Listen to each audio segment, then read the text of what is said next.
अस्सलाम वालेकुम। Welcome to haunted centre. तमाम वीडियो अपडेट्स के लिए हॉन्टेड सेंटर को सब्सक्राइब करके बेल नोटिफिकेशंस को ऑन कर दें।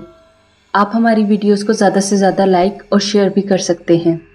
तो आइए सुनते हैं दो हिंदू धर्म के दोस्तों की कहानी, जिनका गुज़र एक जिन्नाती सड़क से हुआ। फिर उनके साथ ऐसा क्या हुआ कि उन्होंने अगले ही दिन इस्लाम कबूल कर लिया। अरे अर्जुन, तुम तो काफ़ी आहिस्ता गाड़ी चलाते हो। पता भी है तुम्हें कि कितनी रात हो गई है।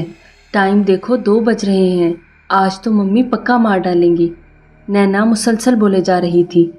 नैना और अर्जुन बहुत अच्छे दोस्त थे और ये दोस्ती स्कूल से चलती आ रही थी। यूनिवर्सिटी तक जाते जाते तो पक्की दोस्ती में बदल चुकी थी। वो दोनों अपने एक दोस्त की बर्थडे पार्टी पर गए थे, लेकिन वापसी पर बदकिस्मती से अर्जुन रास्ता भूल गया था। अब नैना इसे गूगल मैप के ज़रिए रास्ता भी बता रही थी और गाड़ी जल्दी चलाने की मुसलसल हिदायत भी किए जा रही थी। नैना, तुम देख रही हो ना कितना अंधेरा है और गाड़ी की लाइट्स भी बहुत कम हैं। ऐसे में मैं कैसे जल्दी गाड़ी चलाऊं? तुम बस आराम से रास्ता बताती जाओ और ज़्यादा शोर मत करो, पहुंच जाएंगे हम। अर्जुन की परेशानी देखकर नैना खामोश हो गई। ये क्या था अर्जुन? यूँ मालूम हुआ था जैसे किसी ने एक भारी भरकम लोहे की सलाखें गाड़ी के पिछले टायर पर मारी हों। ज़रब इतनी ज़ोर की थी कि एक लम्हे के लिए गाड़ी हिलकर रह गई थी। नैना का पहले ही बुरा हाल था, अब तो वो बाकायदा डरना भी शुरू हो गई थी। पता नहीं यार, शायद कोई चीज़ टायर के नीचे आ गई होगी, अर्जुन ने घबराई हुई आवाज़ में कहा। सड़क मुकम्मल सुनसान और तारीक थी। सोने पे सुहागा ये कि दोनों एतराफ़ जंगलात थे, जो माहौल की हैबत में मज़ीद इजाफा कर रहे थे। पहले तो वो दोनों घर पहुंचने की जल्दी में थे, मगर अब वो मुकम्मल तौर पर माहौल की वजह से डरे लग रहे थे। अर्जुन, मुझे डर लग रहा है यार, नैना ने हाँफते हुए कहा। नैना प्लीज़ मुझे और परेशान मत करो, खामोश रहो और मैप देखती रहो। जल्द ही हम इन जंगलात से दूर होकर मेन रोड पर आ जाएंगे, अर्जुन ने जवाब दिया। वो जितना आगे जाते इतना ही जंगलात का घना सिलसिला मज़ीद घना और सड़क मज़ीद तारीक होती चली जाती। अर्जुन, ये मैप तो बंद हो गया है। पहले साफ साफ दिखा रहा था और अब एकदम से बंद हो गया, नैना ने मोबाइल अर्जुन को दिखाते हुए कहा। अर्जुन ने गाड़ी रोक दी। वो बेहद परेशानी में बोला, अब क्या करेंगे? ये अब तुम मुझसे पूछ रहे हो कि क्या करेंगे? जब मैंने तुमसे कहा था कि जल्दी निकलते हैं, तब तुमने ही कहा था कोई देर नहीं होती, और अब तुम मुझसे पूछ रहे हो कि हम क्या करेंगे? नैना तकरीबन चिल्ला उठी। नैना देखो, मेरी गलती है, आई एम सॉरी। मैं जानता हूँ, प्लीज़ मुझे माफ़ कर दो और प्लीज़ दिमाग को थोड़ा ठंडा रखो। भगवान हमारे साथ है तो डर किस बात का? अर्जुन ने मामला रफा दफा किया। अब हम सुबह तक यहीं रुकने वाले हैं, नैना ने घूरते हुए कहा। हाँ, सूरज देवता अपना मुखड़ा दिखाएंगे तो ही गाड़ी स्टार्ट करूँगा। तुम अपना दिमाग ठंडा रखो। ओह, न जाने क्या मामला है, मेरे तो कुछ पल्ले नहीं पड़ रहा, नैना ने गुस्से में कहा। ठक ठक ठक। एक औरत नैना की खिड़की को हाथ से मुसलसल बचाने लगी। इन दोनों को अपनी बहस में आसपास कोई औरत नजर न आई थी। फिर ये औरत कहाँ से नमूदार हो गई?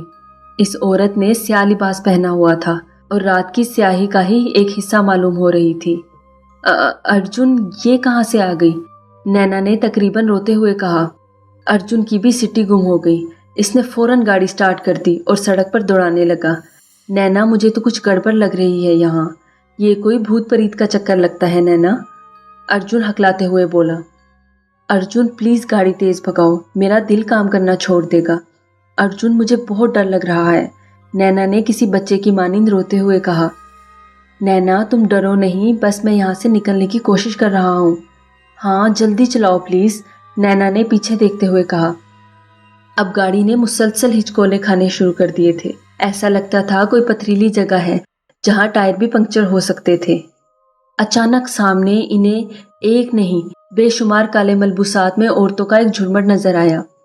अर्जुन, गाड़ी मत रोकना, बिल्कुल मत रोकना, ये भूत प्रीत हैं जो हमें रोकना चाहते हैं। तुम गाड़ी चलाते रहो, नैना ने हाँफते हुए कहा।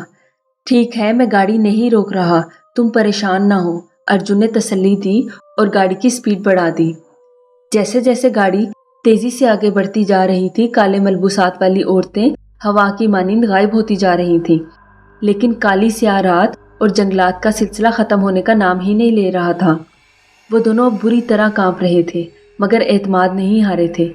اچانک ایک جھٹکا لگا اور گاڑی رک گئی۔ کیا ہوا ارجن؟ نینا نے کہا۔ پتہ نہیں کیا ہوا، خود بخود رک گئی ہے، ارجن نے جواب دیا۔ گاڑی کو بہت زیادہ سٹارٹ کرنے کی کوشش کی مگر بے سود۔ اچانک بین کرنے کی آوازیں آنے لگیں جن میں بے پناہ درد تھا۔ آوازوں نے دونوں کے دلوں کو غم سے بوجھل کر دیا تھا۔ ارجن، مجھ سے یہ آوازیں برداشت نہیں ہو رہی، کتنی منحوس آوازیں ہیں، نینا نے کانوں پر ہاتھ رکھتے ہوئے کہا۔ ہاں، بہت گندی آوازیں ہیں، ارجن نے بھی اپنے کانوں پر ہاتھ رکھ لیے۔ رفتہ رفتہ آوازیں شدت اختیار کرنے لگیں اور اب وہ کسی تیز چبھتی ہوئی چیخوں کی مانند محسوس ہو رہی تھیں۔ ارجن، یہ میرے کانوں کے پردے پھاڑ دیں گی، نینا نے کہا مگر ان تیز آوازوں میں اس کی آواز دب کر رہ گئی تھی۔ ارجن اپنی جگہ پر کچھ کہنے کی کوشش کر رہا تھا، اس کے لب تو حرکت کر رہے تھے مگر نینا سن نہ سکتی تھی۔ آوازوں نے مزید شدت اختیار کر لی تو نینا اور ارجن کے ناک، کان اور آنکھوں سے خون کے فوارے پھوٹ پڑے اور پھر انہیں ہوش نہ رہا۔ جب ان کی آنکھ کھلی تو خود کو ایک جھونپڑی میں پایا۔ وہ دونوں اٹھ بیٹھے، ان کا سر بری طرح چکرا رہا تھا۔ دونوں کے اٹھنے کی دیر تھی کہ سفید کپڑوں میں ملبوس ایک بزرگ اندر داخل ہوئے۔ بیدار ہو گئے تم دونوں؟ بزرگ نے اتنی میٹھی اور سریلی آواز میں کہا کہ دونوں کو لگا جیسے سر سے درد یکدم غائب ہوتا جا رہا ہے۔ آپ کون؟ ان دونوں نے پوچھا۔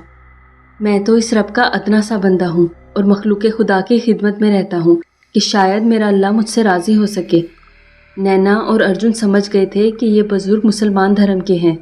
بابا، وہ ہم رات وہاں اس سڑک پر، ارجن نے ذہن پر زور دیا اور پوچھا، آخر وہ دونوں سنسان سڑک سے یہاں کیسے آئے؟ نہیں بیٹا، زیادہ مت سوچو، مجھے معلوم ہے تم دونوں کی حالت کار، میں تمہیں وہاں سے لے کر یہاں آیا ہوں۔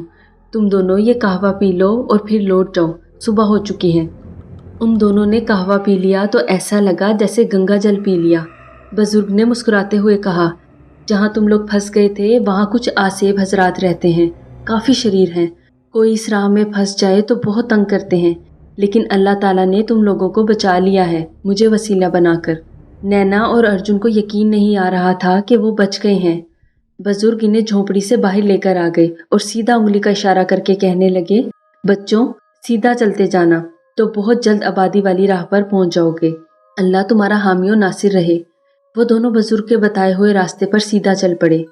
کچھ دور جا کر انہیں سڑک مل گئی اور گھر پہنچنے کے اگلے ہی روز ان دونوں نے اسلام قبول کر لیا۔